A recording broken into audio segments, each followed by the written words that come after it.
인사하겠습니다. 좋은 아침입니다. 오늘 특별한 날이니까 하나만 더 해봅시다. 해피이스터입니다. 해피이스터. 좋습니다. 우리 같이 성경 보겠습니다. 함께 읽을 이야기는 창세기 1장입니다.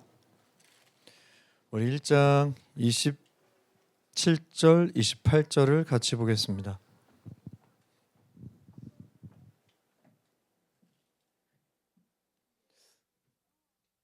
오케이. 자, 제가 27절 볼 테니까요. 여러분들 28절 저랑 같이 읽어주십시오.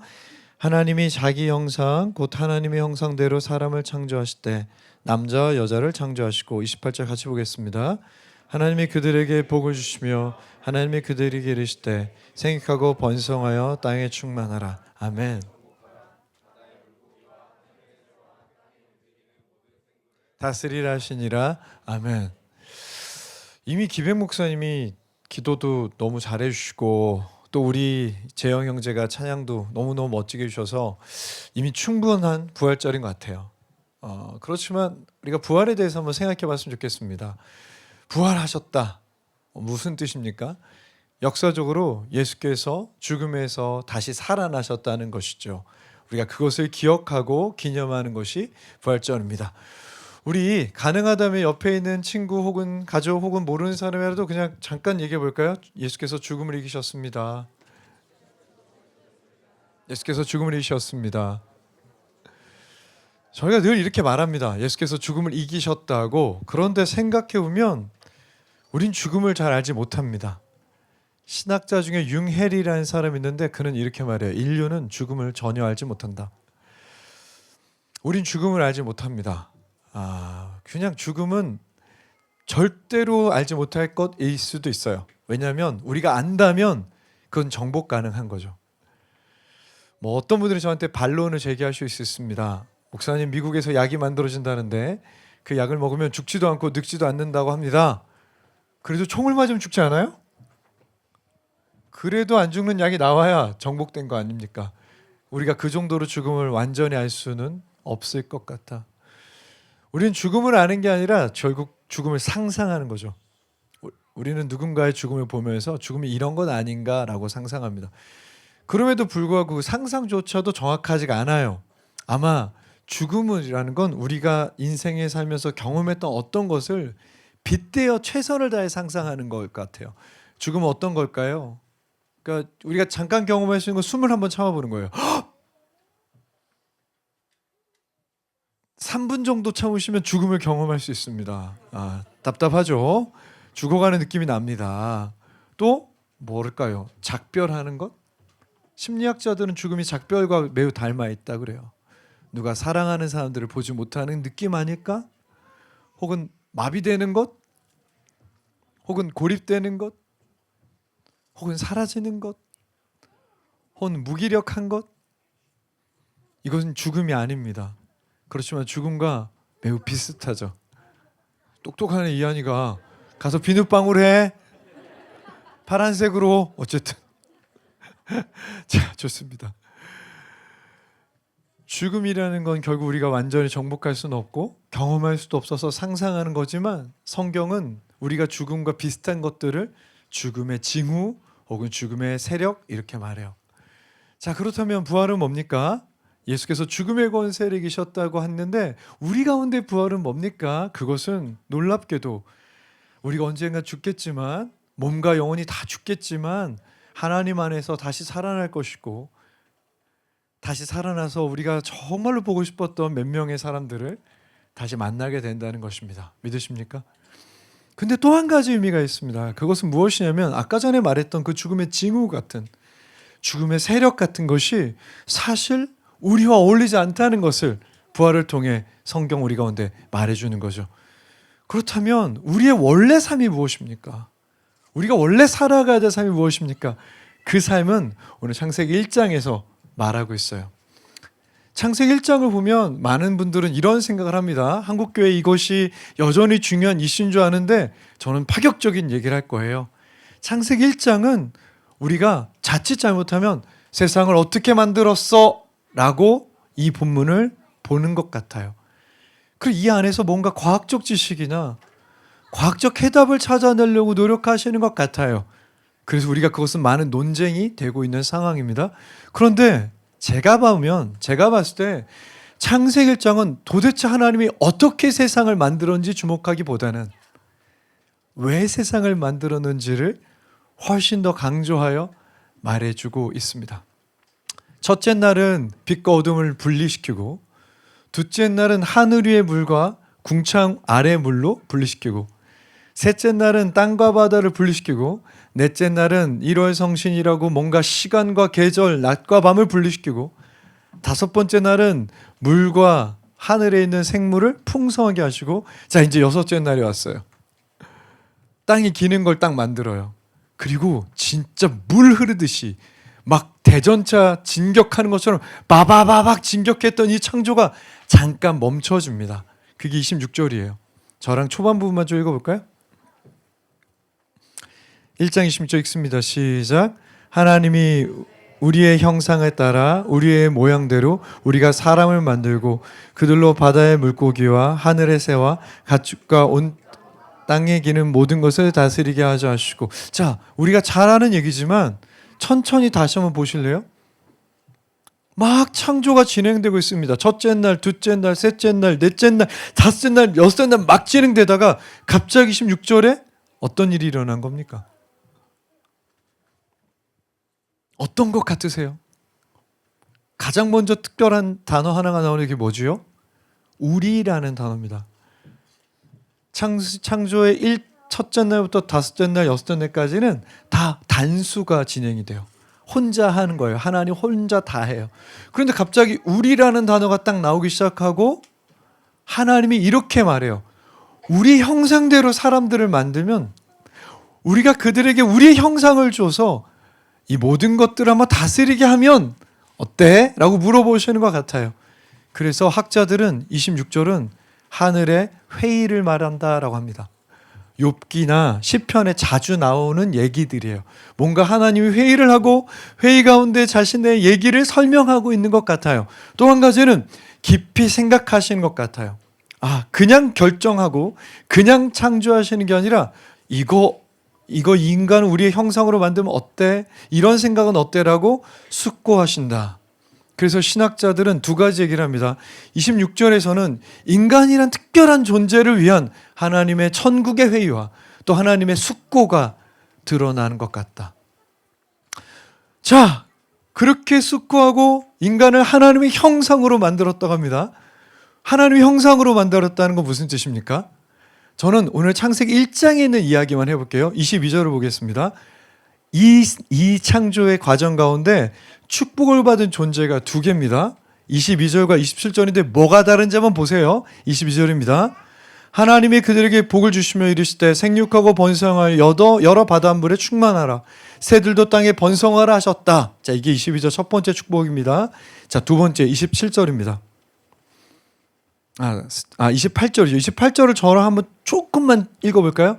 시작. 하나님이 그들에게 복을 주시며 하나님이 그들에게 이르시되 생육하고 번성하여 땅에 충만하라. 여기까지 볼까요? 뭐가 다릅니까? 뭐가 다르죠? 22절에는 하나님이 축복하셨다 선언하죠. 그런데 28절은 하나님이 축복하셨고 그리고 하나님이 그들에게 이르셨다. 그들에게 말을 거셨다. 그들에게 말을 건네셨다라고 말해요. 무슨 얘기냐면 22절에 하나님의 축복이 선언적이라면 28절에 하나님의 축복은 하나님이 지금 인간과 대화하신다는 거죠. 이것이 하나님의 형상이라고 말합니다. 무엇입니까? 인간은 하나님의 형상이 있어서 하나님과 말을 할 수 있는 존재, 하나님의 마음을 이해할 수 있는 존재, 하나님과 마음을 나눌 수 있는 존재, 하나님과 서로 말을 건넬 수 있는 존재로 창조되었다라고 창세기는 말하는 거죠. 자, 그렇다면 하나님의 이해할 수 있는 하나님의 말을 들을 수 있는 인간이 가장 처음 들었던 말이 뭡니까? 이것이죠. 나는 너를 축복한다. 생육하고 번성하여 땅에 충만하라. 다시 한번 말해볼까요? 나는 너를 축복한다. 생육하고 번성하여 땅에 충만하라. 제가 맨 처음에 말했던 게 있잖아요. 어떻게 창조하셨는지를 말하고 싶어하는 책이 아니라 적어도 이 이야기는 그가 왜 세상을 창조하셨는지를 말하고 있다. 왜 창조하셨습니까? 세계와 우리를 진심으로 축복하고 싶으셨다. 그것이 창조의 목적이라고 성경이 말하고 있습니다. 자, 그런데 이 축복이 무엇입니까? 창세기 1장에 나와 있는 축복은 세 가지의 모습 특징이 있어요. 첫 번째는 무엇입니까? 생육하고 번성하여 땅에 충만하라고 했다는 겁니다. 그렇다면 시작교회는 진짜 축복받았어요. 저희는 지금 생육하는 중입니다. 여기에 생육의 결과들이 넘쳐나요. 저희는 예배 때 시끄럽게 떠들고 여기서 비눗방울하고 하나도 문제 없어요. 우리 11년 동안 그랬어요. 왜? 이건 축복이에요. 아멘입니까? 여러분, 얘네들이 막 시끄럽게 떠드는 게 축복의 소리라고 좀 들어보세요. 출산율이 0.78이라면서요. 솔직히 저는 그 출산율을 믿을 수가 없어요. 여긴 출산율 2예요, 2. 보통 2명 막 3명 나버린단 말이에요. 되게 어쨌든 거기는 그렇겠지만 여기는 축복이 넘쳐나요. 과연 그렇지만 그 생육하는 게, 결혼하여 생식하는 게 축복인가? 여러분, 이것은 절대 그럴 수가 없습니다. 왜 그렇습니까? 그렇다면 예수는 저주받은 자예요. 결혼 안 하셨어요. 바울도 저주받은 자예요. 결혼 안 하고 아예 없어요. 그렇다면 오늘 성경에서 말하는 생육과 번성과 땅이 충만하면 무슨 뜻이냐? 제가 오히려 이걸 설명하기 위해서는 죽음을 설명하는 게 더 맞다고 생각해요. 정확히 하는 프로이트가 말했던 죽음이에요. 무엇입니까? 인간은 원래 물질로부터 만들어졌죠. 흙으로부터 만들어졌죠. 그러니까 다시 흙으로 돌아가고자 하는 충동, 욕망, 여기 안에 마음이 있다는 거예요. 다시 그냥 무생물로 돌아가고 싶은 마음이죠. 무엇입니까? 결국 고립되고, 결국 자기를 보고, 결국 축소되고, 결국 사라지고 싶어하는 마음이 여기 있다는 겁니다. 그런데 그것은 우리가 살아가야 될 삶이 아니래요. 하나님의 맨 처음 인간을 향한 축복은 생육하고 번성하고 나아가는 것입니다. 오늘 우리가 충분히 느낄 수 있죠. 무엇입니까? 산에 가보세요. 3월달, 4월달에 산에 가면요, 검었던 흙, 그 갈색 흙에 새순이 막 돋아납니다. 너무 깜짝 놀랐어요. 합정역이 핫플레이스가 됐나 봐요. 저는 이번 주처럼 외국인 여기 많았던 적 본 적이 없어요. 누가 인스타에 올렸어요? 작년까지는 안 그랬는데 올해는 걸을 수가 없어요. 왜죠? 꽃이 예쁜 거예요. 꽃이 폈잖아요. 가지가 뻗어나가죠. 뿌리가 깊어져요. 그 확장입니다. 그게 생명이죠. 꽃이 피고 가지가 뻗고 뿌리가 넓어지는 거예요. 그것이 우리가 살아가야 될 삶입니다. 여러분 삶이 확장되는 겁니다. 여러분의 삶이 더 넓어지는 겁니다. 여러분이 더 많은 관계를 향해 나아가는 겁니다. 번영하세요. 그것이 성경에서 하는 축복입니다.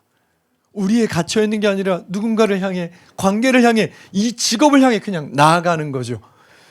근데 두 번째 축복이 약간 한국교회 혼란이 있어요. 그것이 뭐냐면 어떻게 축복을 받는가라는 것에 대한 혼란이에요. 이건 참 신기하게도 한국은 이 부분에 정확히 극단적으로 지금 나눠져 있는 현상이에요. 첫 번째는 뭐냐? 축복밖에 없는 거죠, 신앙에.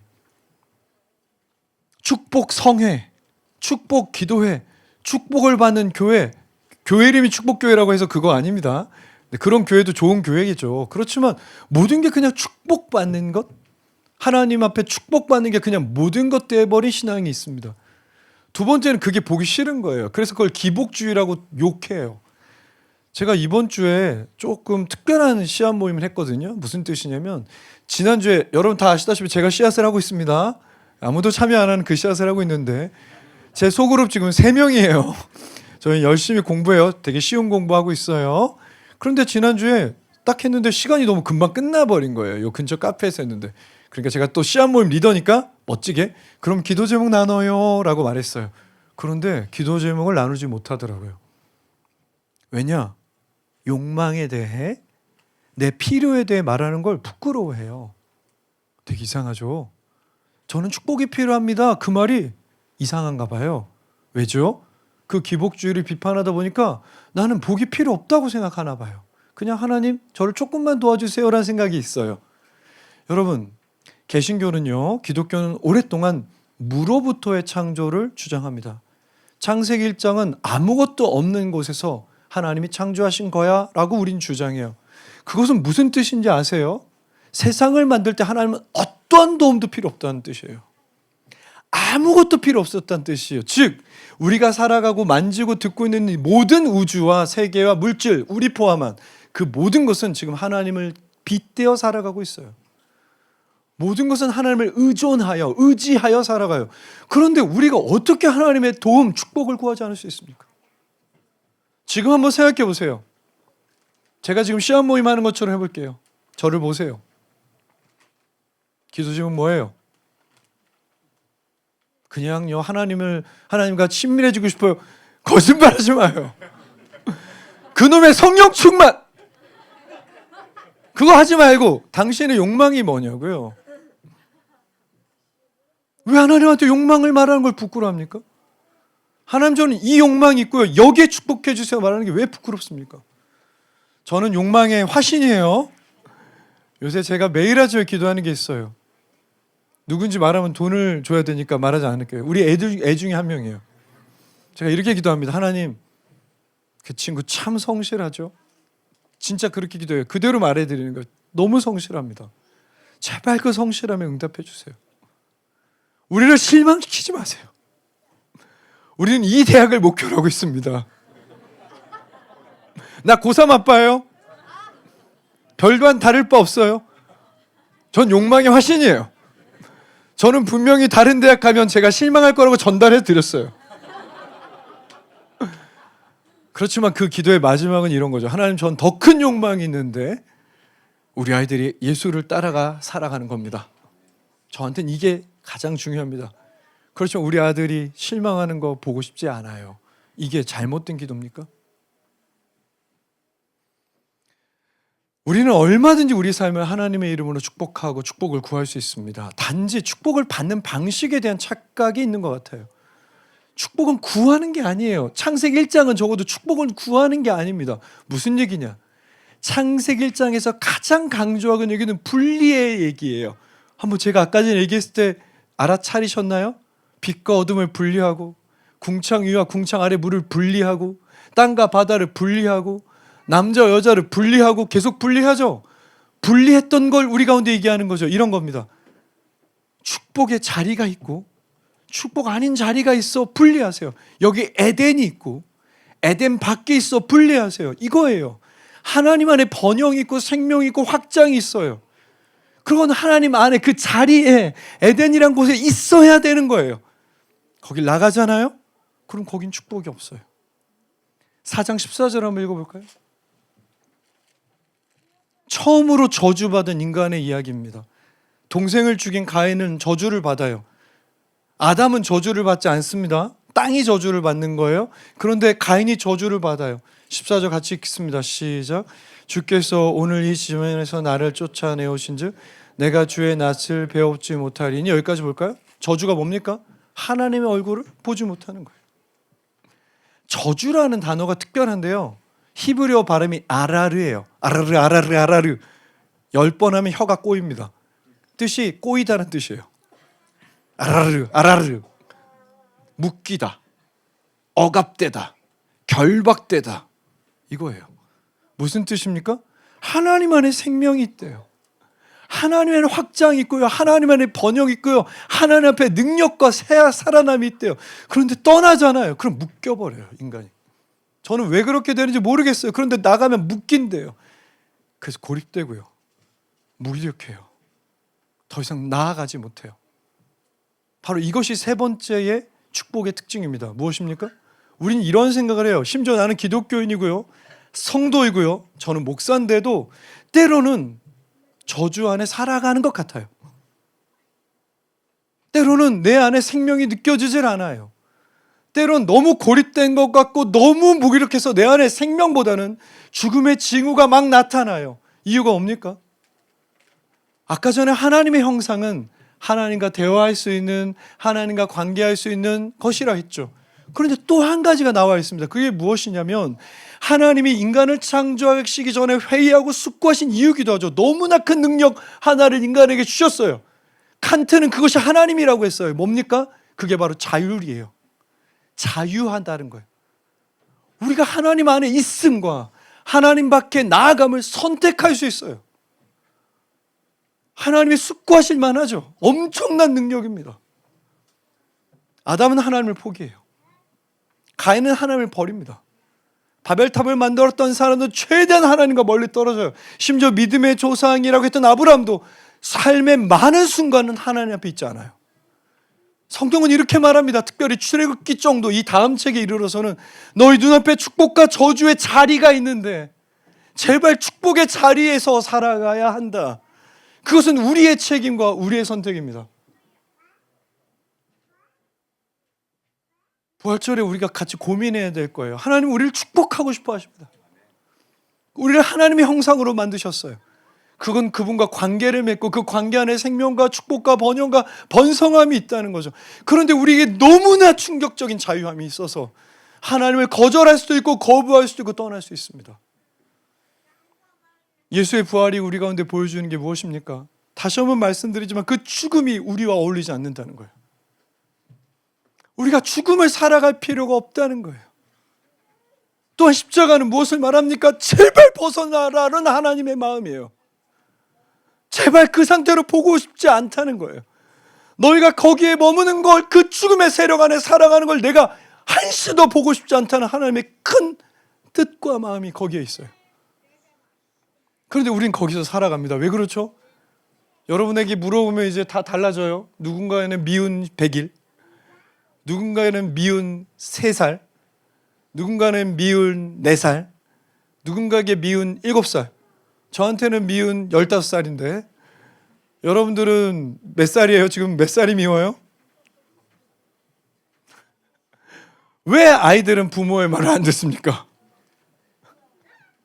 여러 가지 이유가 있겠죠. 뭐 우리 심리학 전공하시는 우성 목사님 훨씬 저보다 많이 알 것 같아요. 그런데 제가 이번 주에 이것도 논문 보니까 와, 너무 맞는 설명 하나가 있어요. 부모를 거역할 때 기분이 너무 좋아진대요. 안 먹어? 안 입어? 안 가? 내가 말하니까 어떻게 할 줄 모르네. 우리 엄마가 되게 센 줄 알았고 우리 아빠가 되게 강한 줄 알았는데 난 더 세잖아. 내가 안 먹으라니까 밥을 안 주네. 그러니까 애들은 힘을 느끼는 거죠.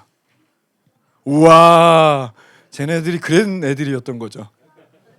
쩔쩔매는 엄마의 모습 보면서 기분 좋아. 3살인데 벌써 느끼고 있죠. 그런데 감사하게 이 친구들이 나이를 먹고 성숙하면 안 그렇대요. 희망이죠. 조금 나이가 들면 엄마 말 듣고 아빠 말 듣는 게 되게 좋은 거구나. 그리고 부모님은 나를 사랑하시니까 내가 이렇게 안 해도 되는구나를 알게 된대요. 근데 문제는 우리가 여전히 그 일을 하고 있죠. 무엇입니까? 하나님을 거부하는 거예요. 왜죠? 하나님이 세상을 만들었다고 전제해 볼까요? 엄청 큰 능력이잖아요.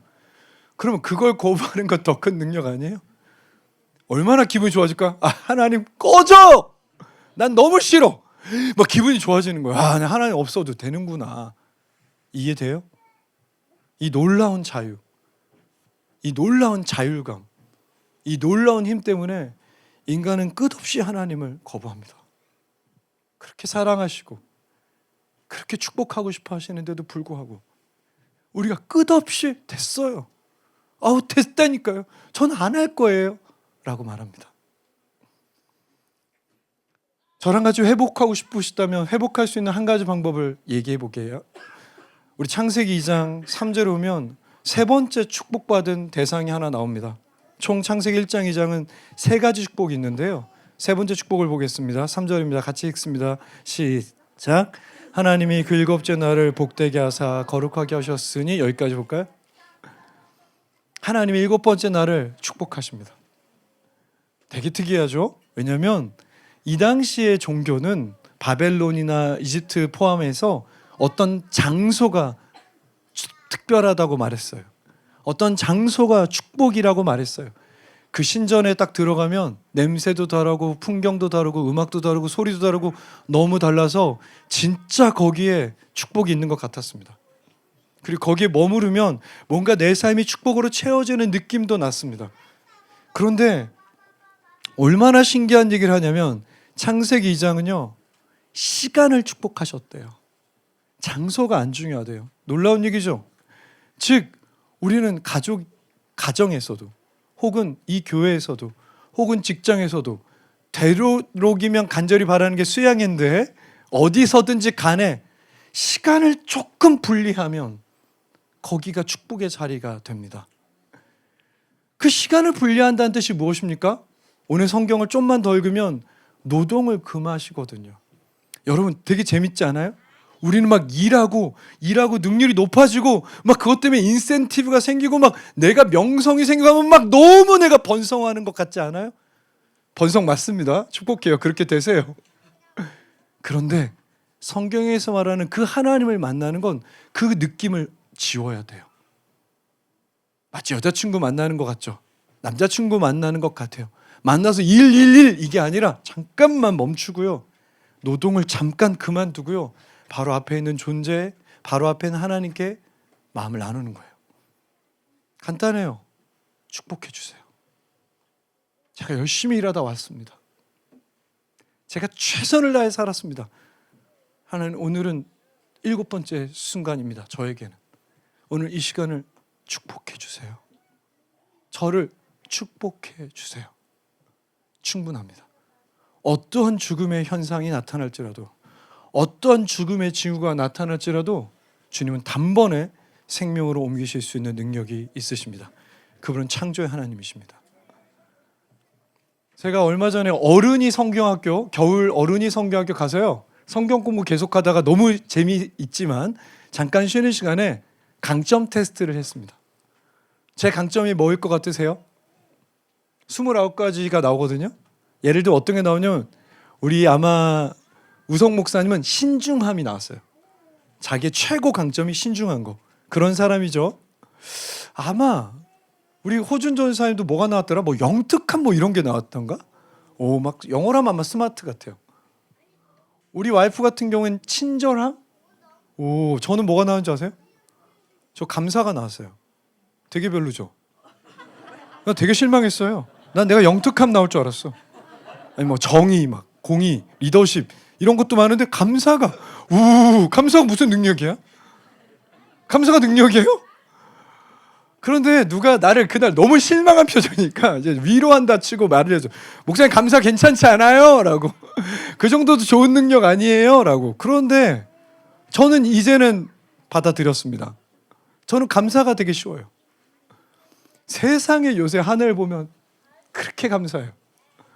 제가 양화대교를 건널 때마다 북한산을 보면 너무 감사해요.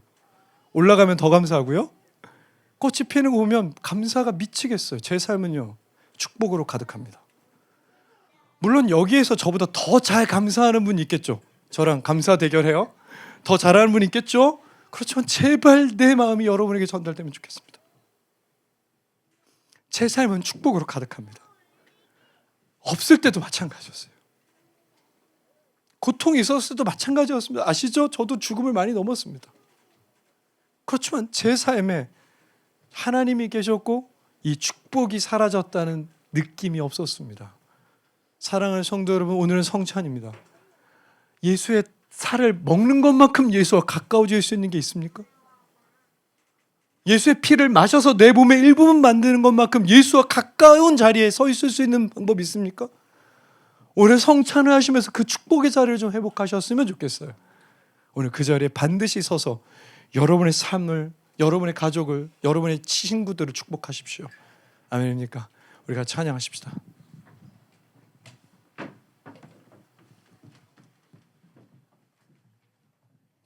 오늘 이 노래는 반드시 모를 겁니다. 왜냐하면 찬양팀도 한 명도 몰랐습니다. 그런데 저는 이 노래가 생각나서 이 설교를 정했어요. 그러니까 그냥 눈을 감고 들어주세요. 제가 성대결절이어서 노래 잘 못합니다. 최선을 다하겠습니다. 아시는 분들은 저랑 같이 불러주시고요. 여기 조명을 좀 어둡게 해주시고요. 저 말고요, 회중석이요. 같이 나의 은총을 이분이여 너를 아노라.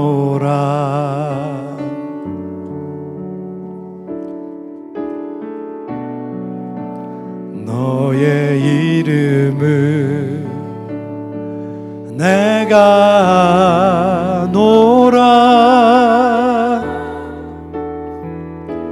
나의 사랑을 받은 이여 함께 가노라. 내가 친히 함께 가노라.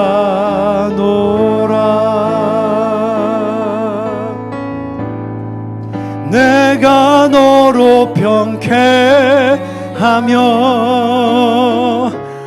나의 모든 선함으로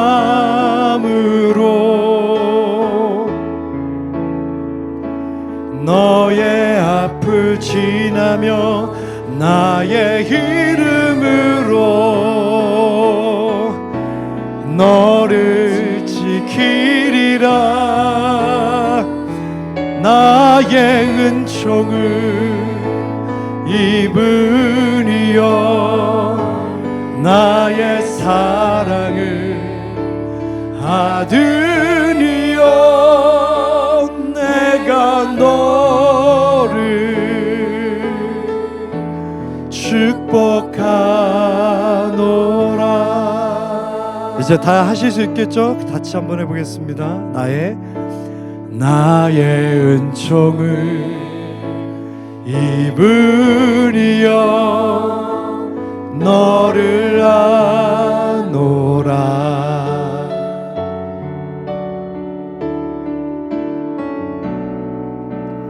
너의 이름을 내가 아노라. 나의 사랑을 받으니여 함께 가노라.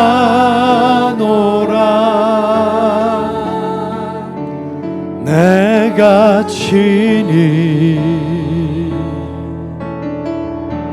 함께 가노라.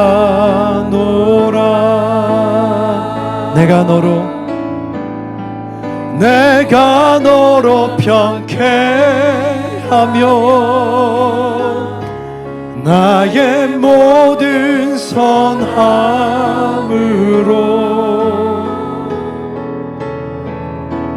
너의 앞을 지나며 나의 이름으로 너를 지키리라. 내가 너로 평쾌하며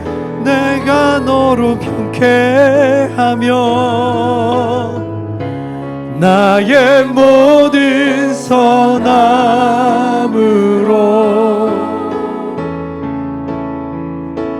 너의 앞을 지나며 나의 이름으로 너를 지키리라. 나의 은총을 입으리여 나의 사랑을 받으리여. 내가 너를 축복하노라.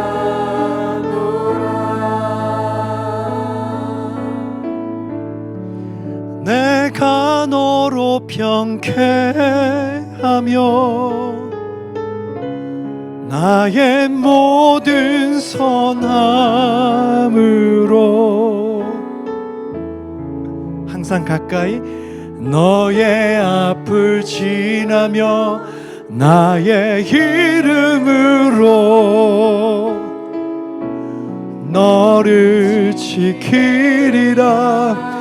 내가 너로 평쾌하며 나의 모든 선함으로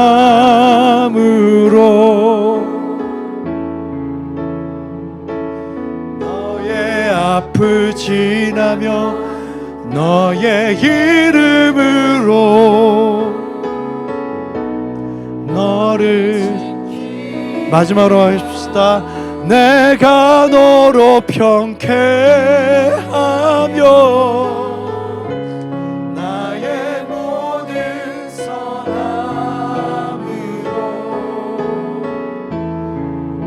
항상 가까이에 너의 이름으로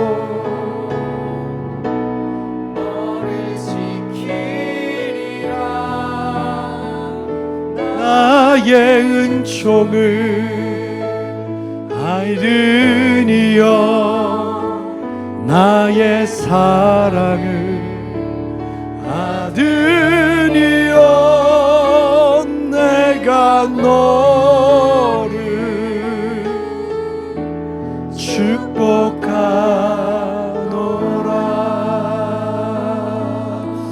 우리 잠시 1분만 기도하실 텐데요. 여러분을 축복하시고 또 가능하다면 여러분 주위에 있는 가족들, 특별히 우리 아이들을 머리에 손을 얹고 하나님, 이 아이가 저와 동일하게 축복의 자리에 거함을 결정하고 하나님 우리 앞에 언제나 서성서성거리시며 언제 내 손 잡아줄까? 언제 나를 그저 지나치지 않고 나와 함께 머물까? 우리 앞에 계시는 그 하나님을 따르도록 우리 자녀들과 우리의 삶을 축복하십시다. 같이 기도하겠습니다. 사랑하는 주님, 여기에 있는 우리의 결과들, 우리의 사랑의 수고의 열매들을 주 앞에 올려드립니다. 축복하는 하나님, 세상을 축복하기 위해 창조하셨다고 주장하시는 우리 하나님, 하나님 오늘 중요하고 뜻깊은 영광스러운 이 부활의 아침에 다시 한번 우리 삶이 저주가 아니요 축복으로, 죽음의 세력과 죽음의 징후가 아니요 생명의 삶과 확장과 번영과 하나님과 함께한 그 축복의 삶의 자리로 하나님 다시 한번 우리 앞을 서성서성거리시며 언제나 돌아올까 기다리시는 그 하나님 마음을 이해함으로 그 축복의 자리를 과감하게 나아가는 하나님, 우리 아이들이 꼭 그런 아이들이 되기를 원합니다. 삶의 그 모든 것이 필요하겠지만 가장 중요한 것이 그 자리임을 기억하고 때로는 삶의 욕망과 노동과 행동의 그 번영함에서 잠시 중지하여 하나님 앞에 안식하기로 결정하고 잠시 하나님의 눈을 맞추며 하나님의 마음을 담으며 살아갈 수 있는 하나님, 그런 우리 아이들 되게 해 주십시오.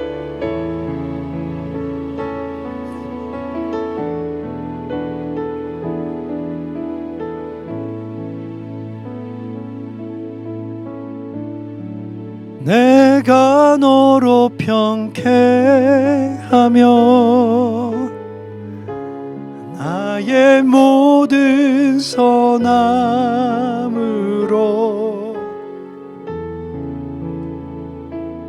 너의 앞을 지나며 나의 이름으로 너를 지키리라.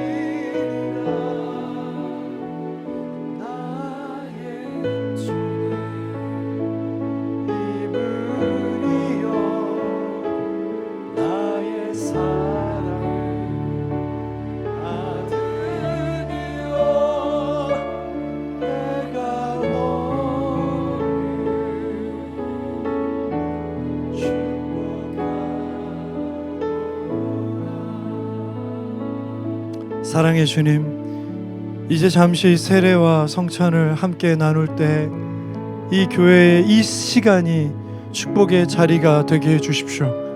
예수의 살과 피를 먹고 기억하며 다시 한번 회생하는 하나님, 이 중요한 날에, 이 멋지군 중요한 날에 삶의 축복의 자리가 회복되는 놀라운 변화가 일어나게 해주십시오. 하나님, 지금부터 우리와 더 함께 해주시기를 구합니다. 이 모든 말씀 우리 주 예수 그리스도의 이름으로 기도합니다. 아멘. 이제 세례받을 우리 연진, 민성, 수호 앞으로 나와 주십시오.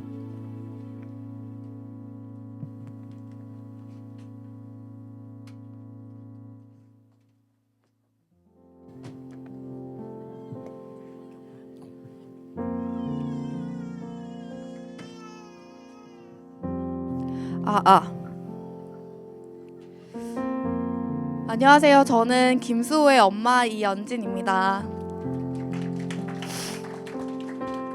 수호라는 이름은 제가 하나님하고 얘기해서 지은 건데요. 하늘에 뜻이 있는 사람이라는 의미입니다. 수호를 놓고 기도를 할 때, 또 수호를 낳은 순간을 떠올릴 때 또 수호로하는 이름으로 묵상을 할 때 이런 생각을 가장 많이 하는데요. 정말 하늘에 있다고 상상을 하면서 지금 현실을 살아가는 저희 가정을 내려다 굽어보고 있습니다. 그럴 때 아주 작은 미물 4마리가 아웅다웅 살고 있구나라는 모습을 보게 되고, 또 지금 우리는 무엇을 위해 사는지 봅니다. 저는 사실 아이들을 키워주는 건 돈이지라는 생각이 아주 강한 사람인데요. 그러나 한편으로는 이제 우리가 모두 죽잖아요. 죽고 하늘로 돌아갔을 때 그땐 영생을 살아갈 텐데 그때 우리가 이 삶을 어떻게 기억하고 살까? 천국이라는 곳에 가서 정말 간식처럼 먹을 만한 이 삶의 추억이 뭘까라는 생각을 하면 하나님이 주시는 2가지는 사랑과 시간입니다. 하나님은 아이들과 함께 깊은 시간을 누리라는 말씀을 자주 해주시고 계십니다. 감사하게도 그런 시간을 또 보내고 있고, 놀랍게도 그러한 여건들이 저희 앞에 놓여지고 있습니다. 아무리 먹고 사는 것에 바쁘더라도 사랑과 시간 앞에서는 멈춰서 그것에 집중하고자 결정을 하고 있습니다. 그렇게 저희는 하늘의 뜻을 둔 가정처럼 살아가고 싶습니다.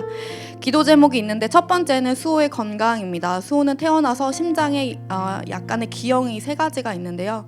구체적으로 말씀을 드려야 기도를 해주실 테니까, 첫 번째는 중격 결손이라는 구멍이 있는데요. 8mm 정도, 결코 작지 않은 사이즈가 아직 문제로 남아 있습니다. 작아지고 있긴 하지만 시간이 걸릴 듯 보이고 기도가 필요합니다. 2번째는 폐와 심장을 연결하는 동맥이 있는데 이게 굉장히 짧고 타이트해서 혈류가 빠르게 지나가는 문제가 있거든요.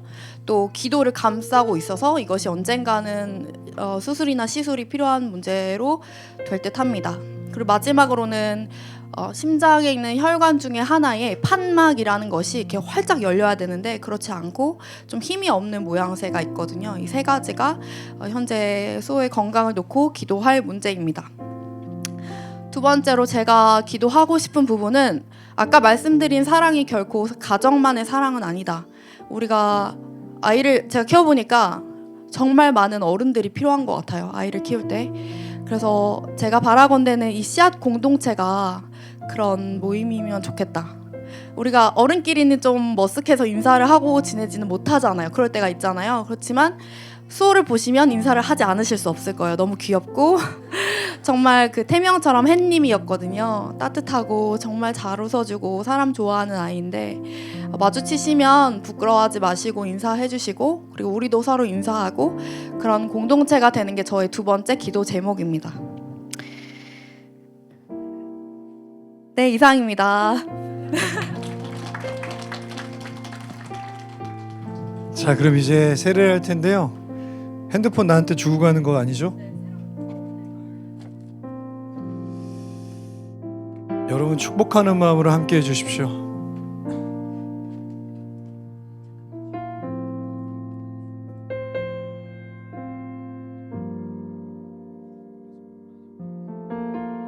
하나님이 사랑하시는 김수호에게 내가 성부와 성자와 성령의 이름으로 세례를 주노라. 아멘. 박수로 축하해 주십시오. 우리 잠깐 축복할 텐데요.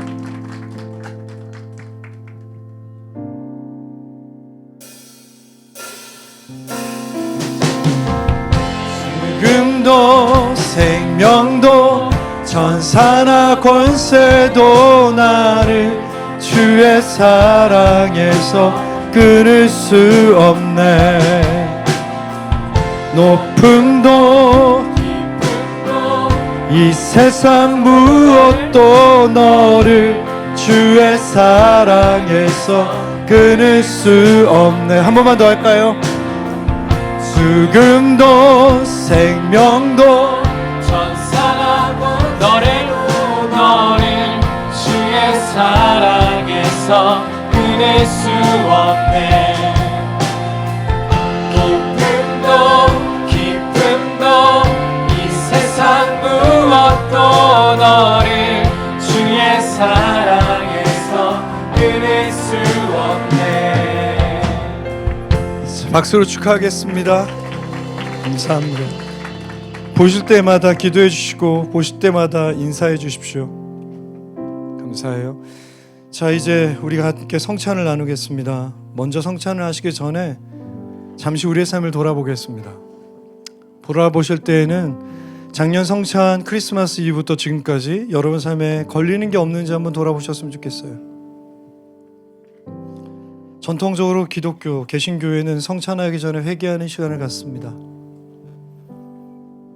뭐 넘어갈 수 있는 것들이 있다면 넘어가셔도 되겠지만 마음속에 무겁고 또 마음속에 짓누르는 어떤 것들이 있다면 이 시간에 잠시 하나님 앞에 기도하여 이렇게 기도하시면 좋겠습니다. 하나님, 이것을 용서해 주십시오. 같이 기도하시겠습니다.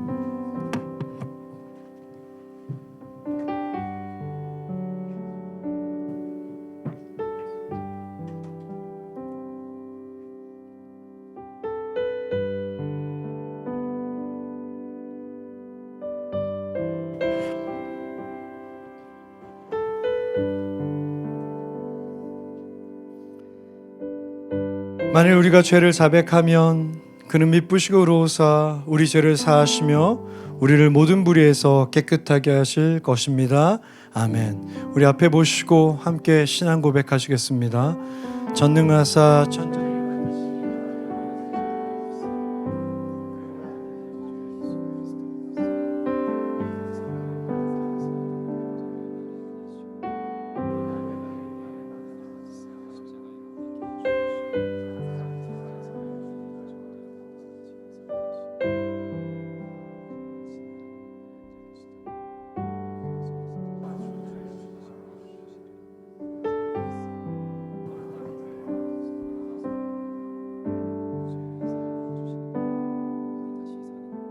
영원히 사는 것을 믿사옵나이다.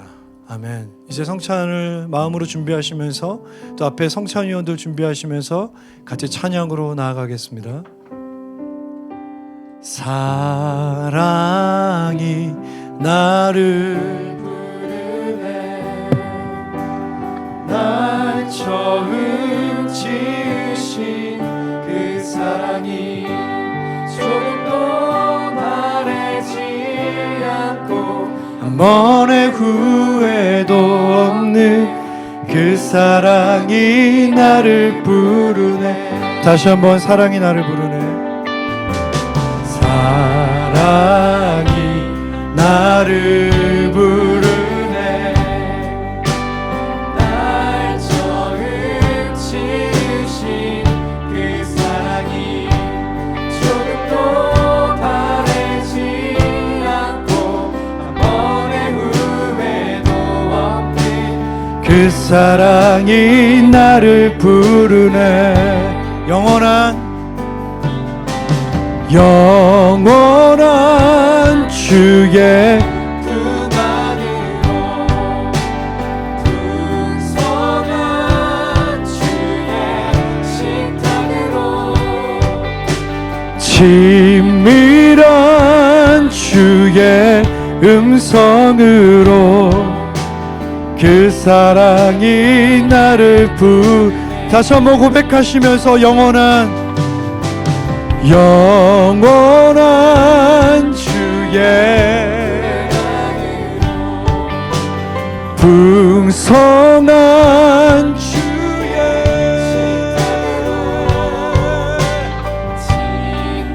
친밀한 주의 음성으로 그 사랑이 나를 부르네. 그 사랑이 나를 부르네.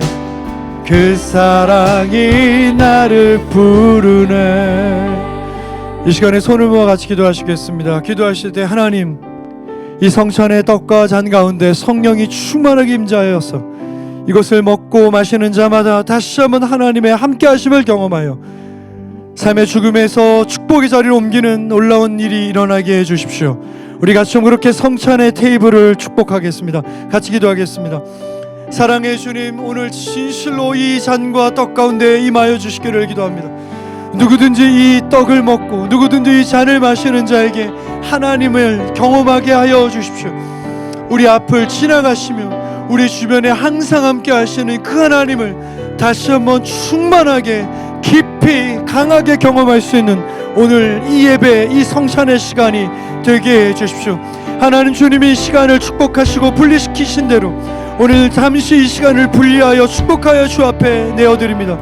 주님 마음껏 이 시간 가운데 일하시고 사랑하는 아이부터 주께 사랑하는 어떤 자들도 이 성찬의 상을 함께 경험할 수 있도록 도와주십시오.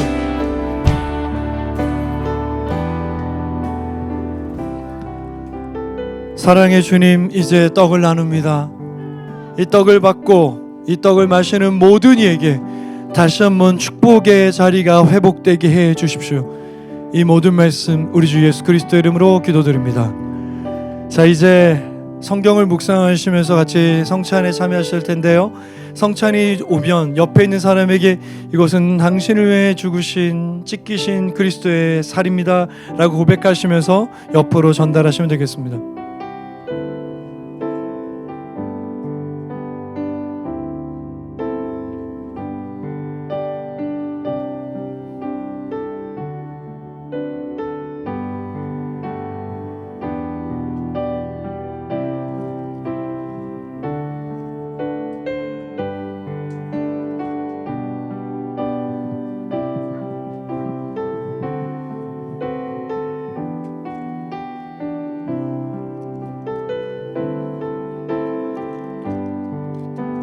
함께 묵상하시겠습니다. 그들이 먹을 때 예수께서 떡을 가지사 축복하시고 떼어 제자들에게 주시며 이르시되 받아서 먹으라 이것은 내 몸이니라 하시고 아멘.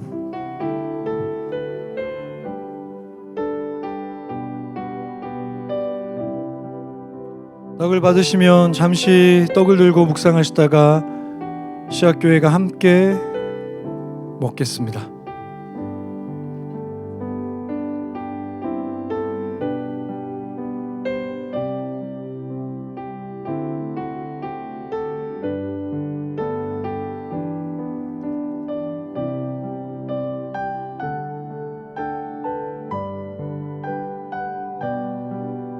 저희 교회는 유아 세례 받은 친구들에게도 떡을 나눠주니까 편하게 아이들에게 전달하셔도 되겠습니다.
넌 이것을 나를 기억하고 받아 먹으라 이것은 내 몸이니라.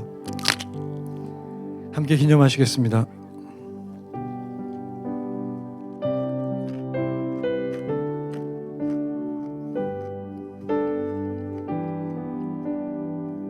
이제 잔이 나눠질 텐데요. 잔을 받으시면 옆에 있는 분들에게 전달하시면서 이것은 당신을 흘리신 그리스도의 피입니다 이렇게 전달하시면 되겠습니다.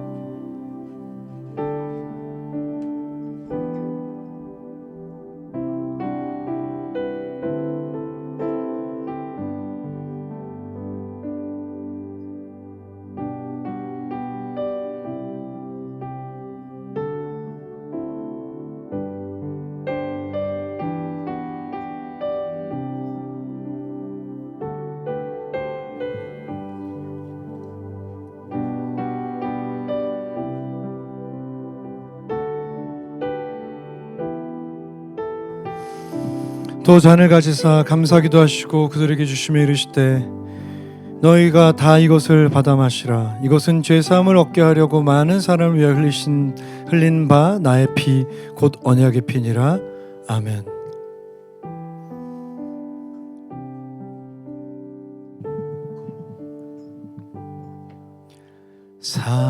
사랑이 나를 부르네.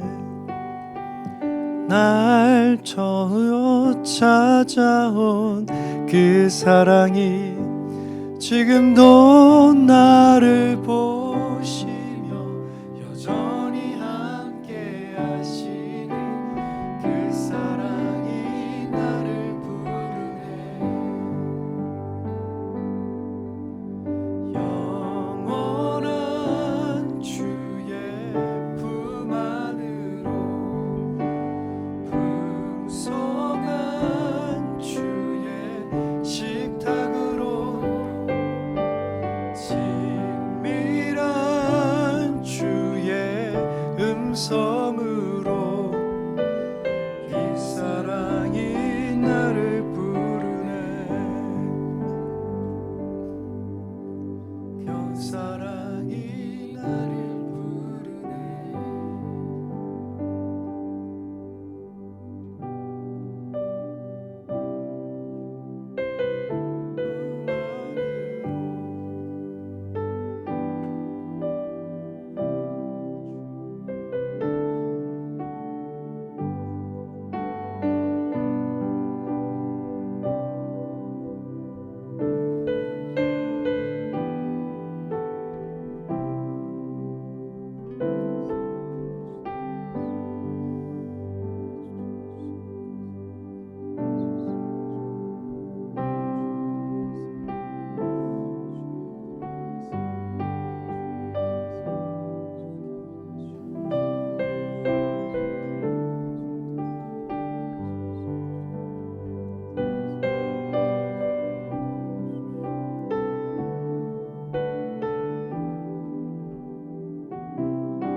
같이 잔을 들고 찬양하시겠습니다. 우리를 하나로 부르셨네.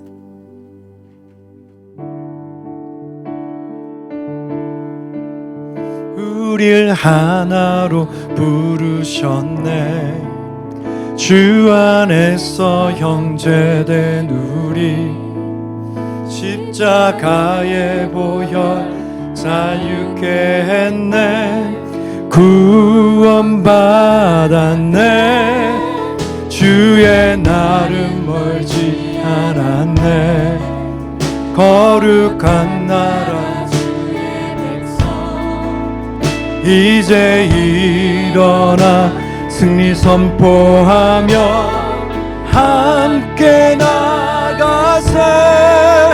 우리 하나 되어 주를 예배할 때 아버지의 나라 여기 임하시네.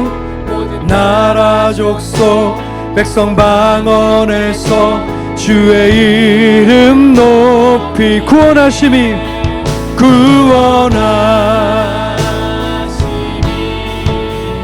보좌에 앉으신 우리 하나님과 어린 양께 다시 한번 선언하시면서 구원하심이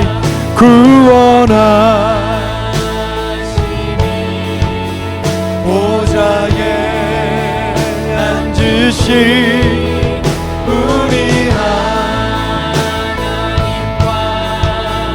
어린 양께 있도다. 함께 기념하시겠습니다.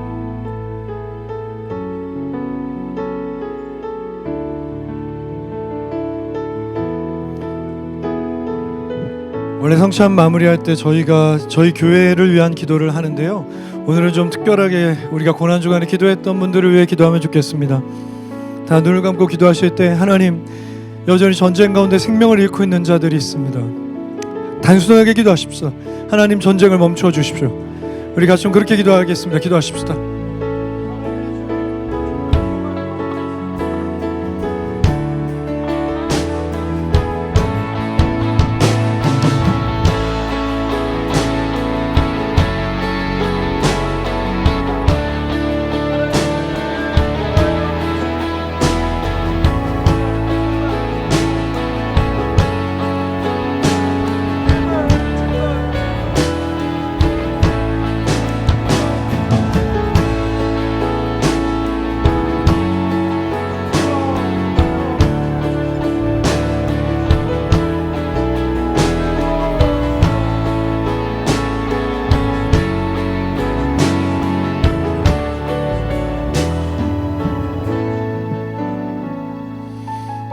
우리 주님 가르쳐 주신 기도로 세례와 성찬을 마치겠습니다. 함께 기도하시겠습니다.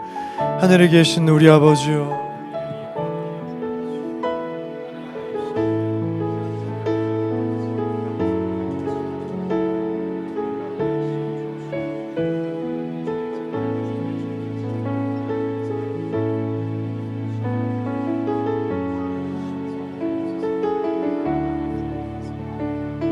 대개 나라와 권세 영광의 아버지께 영원히 싸움나이다.